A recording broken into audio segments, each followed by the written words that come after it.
In the workshop, a slightly less diabolical model steam engine. This is part 12. Bench running the engine using compressed air.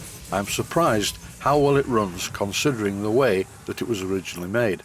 There will also be a live steam test, but that is not in this video. This clip shows the engine fitted with a steam inlet pipe. That's always a good idea.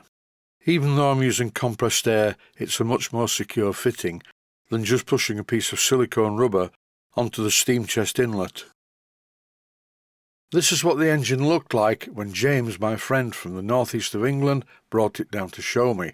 After I'd finished throwing up in a plastic bag, I pulled myself together and had a look at the feasibility of repairing it. Not only was this engine badly made, it was badly damaged as well. And to add insult to injury, it had been repaired before, and as you can see in this clip, the gland nut is fitted the wrong way round. And some person used brute force to try and turn over the engine, which broke the motion bracket. There really was a lot wrong with it. Look at the state of the piston rod and the fit of the piston rod into the crosshead. If you feel like watching the full series, I do recommend it. It's full of lots of hints and tips and methods to make a silk purse out of a sow's ear. Because this belongs to a friend of mine, and he obviously wanted me to mend it, I took the job on. My hourly rate is £30 an hour, and this engine took a total of 18 hours to fix. And that is why I cannot take on jobs like this commercially. Had I have charged for it, the repair bill would have been £540, which is really impractical for something like this. I decided to take on the job in the way of a sympathetic restoration to see if I could fix it. Here's the original introduction in the workshop from James. Where did you get this engine from that I've been looking at on the bench? Well, this rust bucket was given to me by a friend of one of the volunteers at the pumping station. I don't know an awful lot about it, except that it was made by students at Barnard Castle School, which is in Teesdale, England. It is an apprentice piece, and you can tell, and maybe it's because of how shocking this engine is, maybe that's why metalwork is no longer taught in schools, because it only ends in disaster like this heap of junk. I did speed up James's voice because he speaks very fast to start with. I just wanted to point this out. That's enough narration. The rest of the video is just the engine running. Stay safe, stay healthy. Thanks for watching, and I hope you find it useful.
please take the time to visit my Mainsteam Models website and click on the section of the website that says Video Playlists. And by doing that, you can find other videos that you may like to watch.